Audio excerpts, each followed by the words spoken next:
నమస్తే, నేను మీ బాబీ వర్ధన్. అందరూ బాగున్నారని, అందరిలో నేను కూడా ఉన్నానని భావిస్తూ ఇవాళ ఇంకొక ఆసక్తికరమైన అంశానికి సంబంధించి విశ్లేషణ చేయడానికి మేము ముందుకు వచ్చాను. పవన్ కళ్యాణ్ సినిమా భాషలో చెప్పాలంటే పవర్ స్టార్.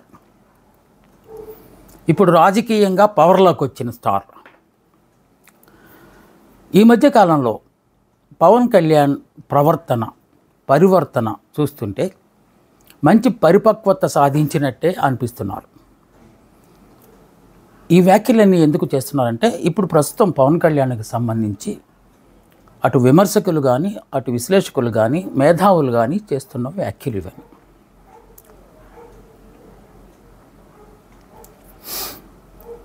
ఆంధ్రప్రదేశ్లో అఖండ విజయాన్ని సాధించి రాష్ట్రాన్ని ఏర్పాటు చేసిన ప్రాంతీయ పార్టీగా వైఎస్ఆర్ కాంగ్రెస్ వెలిగిపోతున్న దశలో అనేక సార్లు జగన్ నీ అంతు చూస్తా, నిన్ను దింపేస్తా లాంటి ఆవేశపూరిత ప్రకటనలు చేసిన పవన్ కళ్యాణ్ ఏం సాధిస్తాడని చాలామంది అనుకున్నారు. అన్నట్టుగానే చంద్రబాబు నాయుడు గారి అరెస్టు సమయంలో వారికి ఇచ్చిన మాట ప్రకారం అదే రోజున ప్రకటన చేశారు. ఈసారి మనం ఉమ్మడిగా ఎన్నికలకు వెళ్తున్నాం, తప్పనిసరిగా జగన్మోహన్ రెడ్డిని ఓడిస్తాం అని ప్రకటన చేశారు. ఆనాటి నుంచే నిజంగానే రంగంలోకి దిగినట్టు అనిపిస్తుంది. ఇప్పటిదాకా నేను రాజకీయాలు చేయలేదు, ఇక్కడి నుంచి రాజకీయాలు చేస్తాను, రాజకీయాలు అంటే ఏంటో వైఎస్ఆర్ కాంగ్రెస్ వాళ్ళకి చూపిస్తానని కూడా ఆ రోజు ఆయన సవాలు విసిరారు. మొత్తానికి కూటమి ఏర్పాటులో అత్యంత కీలకమైన భూమికను పోషించారు. వాస్తవానికి అటు అమిత్ షాకి కానీ ప్రధాని నరేంద్ర మోదీకి కానీ చంద్రబాబు నాయుడుతో అప్పటికి సఖ్యత లేదు. మరో మాటలో చెప్పాలంటే వారి మధ్య విభేదాలే ఉన్నాయి. మరి ఈ కూటమి ఎలాగా అని చాలామంది అనుకున్నారు. చివరిదాకా కూటమి చాలాసార్లు పవన్ కళ్యాణ్ కూడా రోడ్ మ్యాప్ ఇవ్వండి, నేను దూసుకెళ్ళిపోతానని చెప్తూ వచ్చారు. ఆ రోడ్ మ్యాప్ ఎప్పుడు ఇస్తారు అని రకరకాల ఊహాగానాలు చెలరేగిన నేపథ్యంలో ఒక స్పష్టత తీసుకురావడం కోసం మొత్తానికి కేంద్ర అధిష్టానాన్ని ఒప్పించగలిగారు జగన్మోహన్ రెడ్డి, పవన్ కళ్యాణ్. అంటే జగన్మోహన్ రెడ్డిని ఇంటికి పంపించేయడానికి మాకు ఒక అవకాశం ఇవ్వండి. అప్పటిదాకా జగన్మోహన్ రెడ్డి పరోక్షంగా భారతీయ జనతా పార్టీ ఆధ్వర్యంలోని ఎన్డీఏకి ఒత్తాసు పలుకుతూ వచ్చారు. అనేక సందర్భాల్లో ఎలక్షన్ జరిగిన లోపల పార్లమెంట్లో ఎన్నికల రకరకాల బిల్స్ మీద కూడా ఆ పార్టీ స్టాండ్ను చెప్పకనే చెప్పారు. అంటే ఎన్డీఏతో భాగస్వామి కాకపోయినా కూడా బయట నుంచి మద్దతునిచ్చి ఆయన బీజేపీ మనిషి అనిపించుకున్నారు. ఇప్పుడు ఆ తీగను పూర్తిగా తెంపేయాలి. అది కళ్యాణ్ గారు ముందున్న పెద్ద టాస్క్. ఆ టాస్క్లో ఆయన గెలిచినట్టే ఉన్నారు. ఒక సందర్భంలో పవన్ కళ్యాణ్ గారు ఒక మాట అన్నారు, కింగ్ మేకర్ నేనే అవుతాను వచ్చే ఎన్నికల్లో. కుమారస్వామి ఉదంతాన్ని ఉటంకిస్తూ రేపు రాబోయే ఎన్నికల్లో మేమే చేస్తామని చెప్పారు. ఇది ఇప్పుడు కూటమి ఏర్పాటు అవ్వకముందు, కూటమి ఏర్పాటైన తర్వాత ఆ ప్రస్తావన తీసుకురాలేదు, కానీ మొత్తానికి ప్రభుత్వాన్ని ఏర్పాటు చేస్తాము అని చెప్పారు. సో వారు చేసిన ప్రయత్నం ఫలించి కూటమి ఏర్పాటైంది. కూటమి ఎన్నికల్లో గెలిచి ప్రభుత్వాన్ని ఏర్పాటు చేసేదాకా పవన్ కళ్యాణ్ చాలా కృషి చేశారని చెప్పాలి. అందుకే చంద్రబాబు నాయుడు గారు కూడా అంత కాకలు తీరిన వ్యక్తి. చాలామంది అనుకున్నది ఏంటంటే తన తర్వాత వారసునిగా తన కుమారుడు లోకేష్ గారిని తీసుకొస్తారని అందరూ అనుకుంటున్న నేపథ్యంలో అలా కాకుండా పవన్ కళ్యాణ్ గారిని ముందుకు తీసుకురావటం, వారికి అత్యంత ప్రాధాన్యతనివ్వడం అనేది ఇక్కడ చెప్పుకోవాల్సిన అంశం. వారు కోరినట్టుగానే సింగిల్ డిప్యూటీ సీఎం, గతంలో వైఎస్ఆర్ కాంగ్రెస్ 5 ప్రాంతాల్లో వారికి 5 డిప్యూటీ సీఎంలు ఇస్తే అలా కాకుండా ఆ పదవికి విలువ పెరగాలంటే కేవలం ఒక్కళ్ళే ఉండాలి, అది నేనే ఉండాలి. అనే దాన్ని జనసేన నుంచి వెళ్ళిన ఒక డిమాండ్గా భావించి చంద్రబాబు నాయుడు గారు దానికి ఓకే చేశారు. దాంతోపాటు మిగతా వాళ్ళకి ఎలాంటి మంత్రులు ఇచ్చినా పవన్ కళ్యాణ్ గారికి మాత్రం మంచి మంత్రిత్వ శాఖలు ఇచ్చారు. అంటే ఆయన భాషలో చెప్పాలంటే తాను కోరుకున్న, తాను సంతృప్తిగా పని చేయగలను అని భరోసా కలిగిన మంత్రిత్వ శాఖలు మాత్రమే తను తీసుకున్నానని చెప్పాడు. వాటిలో పంచాయతీరాజ్ ఒకటి ఉంది, గ్రామీణాభివృద్ధి, మంచినీటి పథకం, మంచినీటి శాఖ ఒకటి ఉన్నది, అలాగే అటవీ శాఖ ఉన్నది, పర్యావరణ శాఖ ఉన్నది. వీటిని మించి సైన్స్ అండ్ టెక్నాలజీ శాఖ. అంటే దాదాపు ఇవన్నీ దగ్గర దగ్గర సంబంధాలు ఉన్నప్పటికీ ఈ శాఖలన్నిటికీ మంత్రిగా పవన్ కళ్యాణ్ గారిని చేసి వారికి పూర్తి స్వేచ్ఛనిచ్చినట్టు. ఇదే మాట పవన్ కళ్యాణ్ గారు చాలాసార్లు చెప్పారు. అంటే సాధారణంగా జరిగేది ఏంటంటే అటు జగన్మోహన్ రెడ్డి గారు కానీ, గతంలో చంద్రబాబు నాయుడు గారు కానీ, అన్ని మంత్రిత్వ శాఖలు సీఎం ఆధీనంలోనే ఉండాలి. అంటే ఆ ఆధీనంలో అంటే అఫీషియల్గా కాదు, వారు ఏం చెప్తే అదే జరగాలి అనే ఒక ఆనవాయితీ వస్తూ ఉండేది. గతంలో కూడా జగన్మోహన్ రెడ్డి గారి విషయంలో అదే జరిగింది. కానీ ఇక్కడ పవన్ కళ్యాణ్ గారి విషయంలో మాత్రం అలా కాకుండా పూర్తి స్వేచ్ఛనిచ్చారు. అటు అసెంబ్లీలో ప్రకటనలు చేయడానికి కానీ, అంటే స్వయంగా నిర్ణయాలు తీసుకోవడానికి, ముఖ్యంగా అది ముఖ్యం. అంటే ఇండిపెండెంట్ వ్యూస్ బయటకు తీసుకురావడానికి ఆయనకి అనుమతి ఇచ్చినట్టే మనం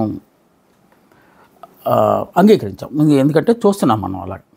అసెంబ్లీలో ఆయన ఒక్క జగన్మోహన్ రెడ్డిని విమర్శించే అంశానికి సంబంధించి మినహా మిగతా అన్ని అంశాలను చాలా బ్యాలెన్సింగ్గా మాట్లాడారు. అంటే మెచ్యూరిటీ వచ్చింది ఆయనకి, ఆ శాఖల మీద బాగా అవగాహన వచ్చింది, పట్టు వచ్చింది అనేలాగా చేశారు. రావడంతోనే పంచాయతీ రాజ్ శాఖకు జవసత్వాలను ఇచ్చారు.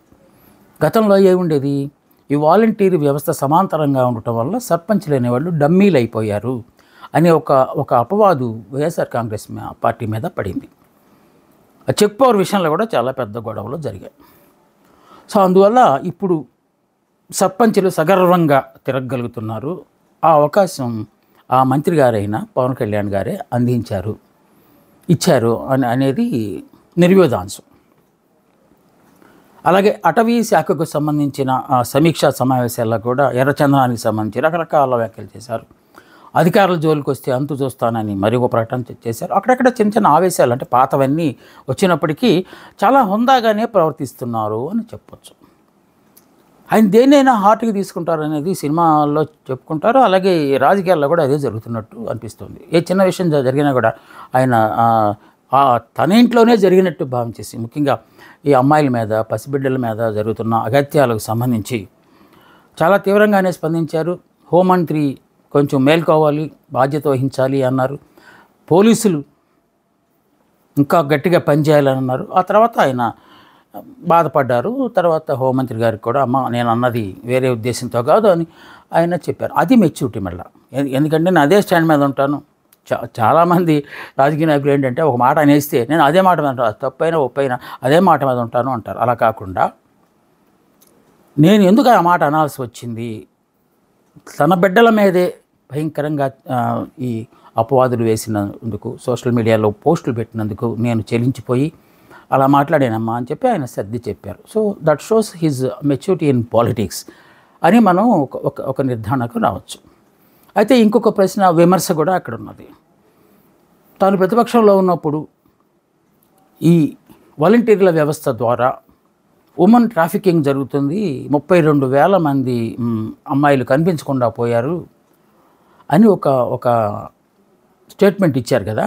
ఇప్పుడు మరి మీ ప్రభుత్వం వచ్చింది, వాళ్ళందరిని పట్టుకొస్తారా అని అవతల వాళ్ళు అడుగుతున్నమాట వాస్తవం. అంటే రాజకీయాల్లో అన్న తర్వాత ఆయన ముందుగానే చెప్పారు నేను ఇక రాజకీయాలు చేస్తాను అని. సో రాజకీయంగా ఆ పదాన్ని, అంటే ఆ వ్యాఖ్య చేసి ఉండొచ్చు. బహుశా దాని మీద మరోసారి వారు స్పందిస్తారేమో మనం వేచి చూడాలి. ఎందుకంటే వచ్చి 6 మాసాలు కూడా కాలేదు కనుక ఇంకా వేచి చూసి. ఇంకొక ముఖ్యమైన అంశం ఏంటంటే పవన్ కళ్యాణ్ గారికి చంద్రబాబు నాయుడు గారు అత్యంత ఇస్తున్నారు అని చెప్పడానికి ఇంకోటి ఏంటంటే, సాధారణంగా అధికారిక కార్యకలాపాల్లో, అంటే గవర్నమెంట్ ఆఫీసుల్లో సీఎం గారి ఫోటో ఉండటం అనేది ఆనవాయితీగా వస్తుంది పెద్ద పెద్ద ఆఫీసులు, అది యూనివర్సిటీలు కావచ్చు, కార్పొరేషన్లు కావచ్చు, ఎక్కడైనా కావచ్చు. కానీ ఇక్కడ ఈసారి చంద్రబాబు నాయుడు గారి ఫోటోతో పాటు పవన్ కళ్యాణ్ గారి ఫోటో కూడా దాని ప్రక్కనే ఉన్నది, డిప్యూటీ సీఎం స్థానాల్లో. గతంలో ఎప్పుడు ఇలా జరగలేదు. బహుశా ప్రధానమంత్రి, డిప్యూటీ ప్రైమ్ మినిస్టర్ కూడా జరిగి ఉండకపోవచ్చేమో నాకు తెలిసిన దీని ప్రకారం అయితే. ఏమో ఒకవేళ ఉందేమో. బాబు జగజ్జీవన్ రావు ఉప ప్రధాని అయినప్పుడు ఏమైనా పెట్టుండొచ్చు. కానీ సీఎంఎల్ ప్రక్కన డిప్యూటీ సీఎం ఫోటో పెట్టడం అనేది తొలిసారి జరిగింది. అది చంద్రబాబు నాయుడు గారికి పవన్ కళ్యాణ్ గారి పట్ల ఉన్న గౌరవం ఎలాంటిదో తెలియచేసే ఒక సంఘటనగా మనం అందరం అనుకోవాలి. ఇంకొక రకమైన వాళ్ళు కూడా మొదలయ్యారు. ఆ అంశం అసలు లోకేష్ గారికి ఇష్టం లేదు, ఎట్టి పరిస్థితుల్లో ఆయన ఫోటో ఎందుకు ఉండాలి, ఎందుకంటే తనను కూడా డిప్యూటీ సీఎం చేసి ఇద్దరిది చెరవ పక్క పెడితే బాగుండేది అనే ఉద్దేశాన్ని ఆయన మనసులో అనుకుంటున్నారు అనే ఒక ఊహాగానాలు కూడా ఒక వర్గం మీడియాలో వస్తున్నాయి. ఇది ఎప్పుడైనా జరిగేది. సో ఇదంతా ఒక ఎత్తు అయితే, మహారాష్ట్ర ఎన్నికల ప్రచారానికి మీరు వెళ్ళాలి అని స్వయంగా అమిత్ షా ప్రధానమంత్రి పవన్ కళ్యాణ్ గారికి చెప్పటం. ఆ మాటకు వస్తే ఎన్డీఏ కూటమిగా ఉన్న రాష్ట్రాల అధినేతలు కూడా ప్రచారం చేయాలి అని చెప్పడంతో ఇక్కడి నుంచి పవన్ కళ్యాణ్ గారు హుటాహుటిన మహారాష్ట్రకు బయలుదేరారు. వారితో పాటు చంద్రబాబు నాయుడు గారు కూడా బయలుదేరారు. కాకుంటే మార్గమధ్యంలో దురదృష్టవశాత్తు చంద్రబాబు నాయుడు గారు సోదరులు రామూర్తి నాయుడు గారు మరణించారనే వార్త తెలిసిన తర్వాత చంద్రబాబు నాయుడు ఎక్కాఎక్కిని వెనక్కి వచ్చేశారు ఆ పర్యటన ముగించుకొని. సో ఇప్పుడు ఆ బాధ్యత అంతా, బయట రాష్ట్రం నుంచి వచ్చి ప్రచారం చేసే బాధ్యతనంతా పవన్ కళ్యాణ్ గారు భుజాన మీద వేసుకున్నారు. ఆయన ఆశ్చర్యం అంటే, అందరిని ఆశ్చర్యపరిచిన అంశం ఏంటంటే, మరాఠీలో మాట్లాడారు. ఆయన మాట్లాడిన అన్ని సభల్లో లక్షల్లో జనాలు వచ్చేసారు. ఎందుకంటే క్రౌడ్ పుల్లర్ అనే ఉద్దేశంతోనే అమిత్ షా కానీ మోడీ కానీ ఆయన అడిగి ఉంటారు. సో ఆయన వెళ్ళిన చోట ప్రతి చోట జనం బ్రహ్మరథం పట్టారు. పైగా ఈ మరాఠీలో మాట్లాడటం నవ్వుతూ చిలిపిగా సినిమాల్లో మాట్లాడినట్టు, ఎందుకంటే మరాఠీకి ఆయనకి దగ్గర సంబంధం ఉంది. సో మరాఠీ వచ్చిన ఆవిడే వారి శ్రీమతిగా ఉన్నారు కనుక కొన్నాళ్ళు, రేణుకా దేశాయ్, ఆవిడ మరాఠీ కనుక ఆ విధంగా వచ్చింది. మన మధ్య షిండే గారు కూడా వచ్చారు, మన యాక్టర్ విలన్ ఉన్నారు కదా షిండే, ఆయన కూడా వచ్చారు. ఆయనకి మరాఠీ కొన్నాళ్ళు నేర్పారు అని చెప్పి, ఎందుకంటే అసలే వచ్చి కొంచెం ఈయన కొంచెం తర్ఫీజ్ చేశారనే ఒక వార్త కూడా మనకి వచ్చింది. తద్వల్ల అక్కడి ప్రాంతీయ భాషలో మాట్లాడటం వల్ల ఎక్కువ మంది ఓటర్లను ఆయన ఆకర్షించుకోగలిగారు అనేది ఒక నిర్ధారణకు వచ్చారు. అనుకున్నట్టుగానే రిజల్ట్ వచ్చేసినాయి. చాలామంది అసలు ఈసారి కష్టం అనుకున్నారు, అని మహాయుత కూటమే గెలిచింది, అంటే భారతీయ జనతా పార్టీ ఎన్డీఏనే గెలిచింది అక్కడ. ఆ గెలుపులో పవన్ కళ్యాణ్ గారి ప్రచార పార్ట్నర్షిప్ కూడా కొంతవరకు మేలు చేసిందని చెప్పి కొంతమంది సన్నాయి నొక్కులు నొక్కితే, పార్టీ శ్రేణులు, జనసేన పార్టీ శ్రేణులు మాత్రం ఒక్క నియోజకవర్గం తప్ప పవన్ కళ్యాణ్ గారు ప్రచారం చేసిన అన్ని నియోజకవర్గాల్లో అక్కడ అభ్యర్థులు ప్రభంజనం సృష్టించారని చెప్పి వాళ్ళు తమ ఖాతాల్లో వేసుకునే ప్రయత్నం చేశారు. ఏదేమైనా ఆయన వెళ్ళటం మాట వాస్తవం, అక్కడికి వెళ్ళి మరాఠీలో మాట్లాడటం వాస్తవం, లక్షల జనాలను సేకరించడం వాస్తవం, క్రౌడ్ పుల్లర్గా ఎస్టాబ్లిష్ అవ్వటం వాస్తవం, కిక్ మేకర్గా మరోసారి వారు అనుకున్నట్టే అక్కడ ఎన్నికలు జరిగాయి. ఈ పాలనా దక్షత విషయంలోకి వచ్చేసరికి కూడా ఆయన ఎప్పుడు చెప్తున్న మాట ఏంటంటే, ఆయనకి చాలా సీనియర్ మోస్ట్ నాయకుడు ఆయన ప్రక్కనే ఉన్నారు, నాదెండ్ల మనోహర్ గారు. సో ఆయన ద్వారా కొంత ఇది సేకరిస్తారు, ఆయన సలహాలు తీసుకుంటారు. అలాగే త్రివిక్రమ్ శ్రీనివాస్ లాంటి వాళ్ళు కూడా ప్రాపంచిక విషయాల మీద అవగాహన కల్పించే దానిలో కూడా వాళ్ళు, అంటే హీజ్ ఎ లెర్నర్, నేర్చుకోవడానికి చాలా ఇష్టపడతాడు. సో అది ఆయనకున్న ఒక గుణం, మంచి గుణం. ఆ మంచి గుణం ద్వారానే ఇప్పుడు ఈ పరిపక్వత వచ్చింది అని ఒక విశ్లేషణకు మనం రావచ్చు. ఇప్పుడు ఏదో మనం పవన్ కళ్యాణ్ గారిని ఎత్తేసే కార్యక్రమం మనం చేస్తున్నాము, ఆయన మీద విశ్లేషణ చేయడానికి అని రకరకాల కామెంట్స్ వస్తే నేనేం చేయలేను. కానీ ఇది జరుగుతున్న వాస్తవం అంటే దగ్గరగా పరిశీలిస్తే మనకి అర్థమైంది. ఏమో ఆ తర్వాత ఎంతకంటే భయంకరమైన నెగిటివ్ ఒక ఎపిసోడ్ కూడా చేస్తామేమో చెప్పలేము. ఎందుకంటే అది ఆయన ప్రవర్తన మీద ఆధారపడి ఉంటుంది. ఇప్పటిదాకా ఆయన ప్రవర్తన మంచి మార్గంలో వెళ్తున్న దానికి సంబంధించి మనం దీని గురించి మాట్లాడుకుంటున్నాం. ఇక పాలనా విషయాల్లోకి వచ్చేసరికి ఇందాక మనం చెప్పుకున్నట్టు రకరకాల సలహాలు తీసుకుంటూ మంచి మార్గంలోనే వెళ్తున్నట్టు అనిపిస్తుంది. అంటే ఎలాంటి విమర్శలకు తావు లేకుండా ముఖ్యంగా పంచాయతీరాజ్ విషయంలో వచ్చేసరికి ప్రతి గ్రామంలో మంచినీటి ఏర్పాట్లు అంటే రక్షిత మంచినీటి ఇచ్చే ఏర్పాట్లు చేస్తామని చెప్పి ప్రకటించిన వెంటనే అది కార్యాచరణ మొదలైపోవటం అలా జరుగుతూ వస్తుంది. ఇక రోడ్ల విషయంలోకి వచ్చేసరికి వైఎస్ఆర్ కాంగ్రెస్ పాలనలో రోడ్లకు సంబంధించి పవన్ కళ్యాణ్ చాలాసార్లు విమర్శలు చేశారు, నిరసన తెలియజేశారు. రోడ్ల మీద బైఠాయించి మరీ ఈ గతుకులను ఎప్పుడు పూరుస్తారని చెప్పారు. ముఖ్యంగా వారధి గోదావరి బ్రిడ్జ్, ఆ బ్రిడ్జి విషయంలో వారు ఒకరోజు మొత్తం ట్రాఫిక్ మొత్తాన్ని స్తంభింపజేశారు. ఎట్టి పరిస్థితుల్లో ఇది అవ్వాల్సిందని చెప్పి తమ కార్యకర్తల ద్వారానే కొంత పని చేశారు. సో దానికి రియాక్ట్ అయిన ప్రభుత్వం వెంటనే ఆ మరమ్మతులు చేపట్టింది. సో రోడ్ల మీద ఆయనకు ఒక అవగాహన ఉంది. ఇప్పుడు ప్రత్యక్షంగా ఆయనకే అవకాశం వచ్చింది కనుక ఫస్ట్ వెంటనే వేల కోట్ల రూపాయలు శాంక్షన్ చేసి అర్జెంటుగా రోడ్లు తాలూకు రూపురేఖలన్నీ మారిపోవాల్సిందే అని చెప్పి ఆయన హుటాహుటిన అధికారులకు ఆదేశాలు జారీ చేశారు. ఆ లక్ష్యాన్ని నేను అస్సలు సహించను, ఎట్టి పరిస్థితుల్లో మీరు సిన్సియర్గా సీరియస్గా పనిచేయాలని పదే పదే అధికారులకు చెప్పడం కూడా మనం ఈ విషయంలో గుర్తుంచుకోవాల్సిన అంశం. ఇక కూటమి ప్రభుత్వం 5 మాసాలు పూర్తయిన సందర్భంగా బడ్జెట్ సెషన్లోనే ఒకరోజు దాని గురించి మాట్లాడారు. పవన్ కళ్యాణ్ గారు విభిన్న కోణంలో మాట్లాడారు. అక్కడ ఏం మాట్లాడారు?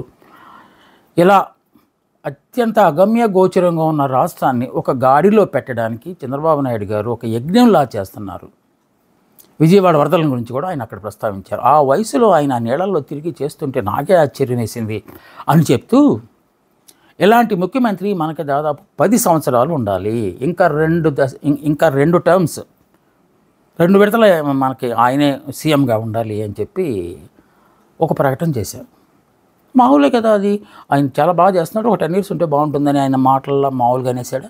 అంటే యాదృచ్ఛికంగా అన్నాడా, లేకపోతే దీని వెనక ఏమైనా వ్యూహం ఉందా అని కొంచెం లోతుగా వెళ్తే కొంత వ్యూహం ఉన్నట్టే మనకు అక్కడ అర్థమవుతుంది. ఎందువల్లంటే ఇందాక మనం ప్రస్తావించినప్పుడు డిప్యూటీ సీఎంగా లోకేష్ గారికి ఇవ్వనందుకు లోకేష్ వర్గీయులు ముఖ్యంగా ఆ పార్టీలో వాళ్ళు కొంత నొచ్చుకున్న మాట వాస్తవం. ఒకటే ఎందుకు ఉండాలి డిప్యూటీ సీఎం అని కొంత వాళ్ళు విమర్శించిన మాట వాస్తవం. కానీ అది ఎక్కడ బయటపడలేదు. ఎందుకంటే ప్రస్తుతం పవన్ కళ్యాణ్ గారి అవసరం వాళ్ళకి చాలా ఎక్కువగా ఉంది కనుక, పైగా పవన్ కళ్యాణ్ గారికి అధిష్టానం, ఢిల్లీ అధిష్టానం తాలూకు అండదండలు ఉన్నాయి, ఆశీస్సులు ఉన్నాయి కనుక ఆయన అనుకుంటే ఏదైనా చేయగలరు. అందువల్ల ఎందుకైనా మంచిది వారితో జాగ్రత్తగా ఉండాలి. సో ఈ ప్రకటన చేసిన తర్వాత ఆయన చెప్పకనే 2 విషయాలు చెప్పారని చాలామంది కొంచెం లోతుగా ఆలోచించేవాళ్ళు మాట్లాడుతున్నారు. ఒకటి, భవిష్యత్తులో మనం మళ్ళీ ఎన్నికలకు వెళ్తే చంద్రబాబు నాయుడు గారు సీఎం అభ్యర్థిగా ఉంటేనే జనసేన సపోర్ట్ చేస్తుంది. అలా కాకుండా లోకేష్ గారిని సీఎం అభ్యర్థిగా ప్రకటించి ఎన్నికలకు వెళ్తే మేము విత్డ్రా చేసుకుంటాము. ఎందుకంటే మేము మద్దతునిచ్చింది చంద్రబాబు నాయుడు గారు ముఖ్యమంత్రిగా ఉంటారని. ఇప్పుడు ఆయన కాకుండా వేరే వాళ్లకు ఆ అవకాశం ఇస్తానంటే మేము సపోర్ట్ చేయాల్సిన అవసరం లేదు అని చెప్పడానికి ముందుగానే ఒక మార్గం వేసుకున్నారేమో అని చెప్పి ఒక ఆలోచన కూడా వచ్చినట్టుంది. నిజంగానే ఆయన బయటికి రావాలంటే ఇప్పుడు కారణాలు ఏమి లేవు. ఎందుకంటే పూర్తి స్వేచ్ఛనిచ్చారు. అంత సీనియర్ చంద్రబాబు నాయుడు గారు కూడా పవన్ కళ్యాణ్ని చాలా సందర్భాల్లో ప్రశంసిస్తున్నారు, ఆయన పనితీరును మెచ్చుకుంటున్నారు, ఆయనకు పూర్తి స్వేచ్ఛనిచ్చారు. ఇలాంటి సందర్భంలో వాళ్ళిద్దరి మధ్య విభేదాలు వచ్చే అవకాశం లేనే లేదు. మరి ఎలాగా? చాలామంది అనుకుంటున్నది ఏంటంటే మనం కంటెస్ట్ చేసిన అన్ని సీట్లలో అఖండ మెజారిటీతో గెలిచాం, మరిన్ని సీట్లు పోటీ చేసినా మనం గెలిచేవాళ్ళం, అంటే మనకి ఇంకా బలం ఉంది. సో ఆ బలాన్ని మనం ఎందుకు పట్టుకోకూడదు? మనమే రాజుల్లాగా ఎందుకు మెలగకూడదు, వేరే వాళ్ళని రాజులు చేయడానికి మనం ఎంతకాలం పనిచేయాలి, ఈ జెండాలు మోసే కార్యక్రమం మనం ఎంతకాలం చేద్దాం అని పార్టీలో అంతర్మదనం జరుగుతున్నట్టు కూడా కొన్ని ఊహాగానాలు వస్తున్నాయి. దాన్ని దృష్టిలో పెట్టుకుని భవిష్యత్తులో తాము విడిపోవడానికి దీన్ని ఒక సాకుగా చూయించి పవన్ కళ్యాణ్ గారు కింగ్గా ఎమర్జ్ అవ్వడానికి దారులు వేసుకుంటున్నారేమో అనే ఒక ఇవన్నీ ఊహాగానాలే, కానీ ఏమో ఎక్కడో కొంచెం లింక్ ఉన్నట్టే అనిపిస్తుంది. లేకపోతే అప్రస్తుతం మిగతా వాళ్ళు తెలుగుదేశం పార్టీకి సంబంధించిన వాళ్ళు అచ్చెన్నాయుడు గారు కానీ, లేకపోతే పయ్యావుల కేశవ్ కానీ, ఇంకా గోరంట్ల బుచ్చి చౌదరి గారు లాంటి సీనియర్ మోస్ట్ నాయకులు కానీ వీళ్ళెవ్వరూ చెప్పకుండా పవన్ కళ్యాణ్ చంద్రబాబు నాయుడు గారు మరో 10 ఏళ్ళు ఉండాలి అని చెప్పడం వెనుక డెఫినెట్గా ఏదో మతలబు ఉందని చెప్పి మనం అనుకోవాలి. ఆయన ఉత్తినే ఆ మాట అనేసారని. కాకపోతే ఒక్కటి మాత్రం వాస్తవం, చంద్రబాబు ఆయన మనసులో ఏ మాట ఉంటే ఆ మాట అనేస్తారు, అది మాత్రం ఖాయం. అలాగన్నారా అది యాదృచ్ఛికంగా కాకుండా ఇంత స్ట్రాటజిక్గా భవిష్యత్తులో ఒకవేళ జరగబోయే పరిణామాలను ముందుగానే దృష్టిలో ఉంచుకొని ఒకవేళ నాయకత్వం చంద్రబాబు నాయుడు గారి చేతుల్లో నుంచి లోకేష్ గారి చేతుల్లోకి వెళ్తే అది చాలామంది కోరుకుంటున్నారు.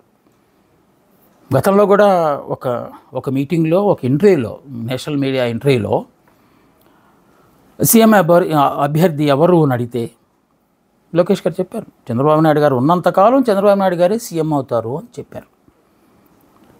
కనుక తను కూడా ఆశలు పెంచుకోవటం లేదు అనేదాన్ని ఆయన స్పష్టంగా చెప్పారా అని అప్పట్లో ఒక వాదం అయితే జరిగింది.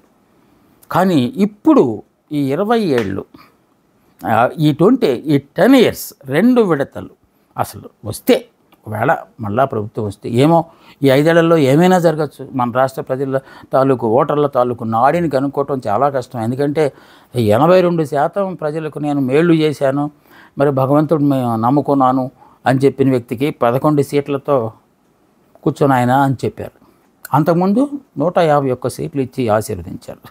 సో ఏదైనా జరగచ్చు మన ఆంధ్రప్రదేశ్లో. కనుక భవిష్యత్తులో ఒకవేళ మళ్ళా వీళ్ళే గెలిచే అవకాశాలు ఉండి, ఇదే కూటమి గెలిచే అవకాశాలు ఉంటే ఎవరి వ్యక్తిత్వం అభ్యర్థిత్వాన్ని సీఎంగా ప్రకటిస్తారనే దాని మీద పవన్ కళ్యాణ్ ఈ కూటమితో వెళ్ళాలా వద్దా అనేది నిర్ణయం అవుతుందని మాత్రం ఈ విషయంలో స్పష్టమవుతుంది. ఇది పవన్ కళ్యాణ్ గారి పరిపక్వత మీద ఆయన ఇంకా కింగ్ మేకర్గా ఉంటారా, కింగ్ అవ్వాలని అనుకుంటారా అనే దానికి సంబంధించిన విశ్లేషణ. మరోసారి ఇంకొక మంచి అంశానికి సంబంధించి విశ్లేషణతో మీ ముందుకు వస్తాను. నమస్తే, మీ బాబీ వర్ధన్.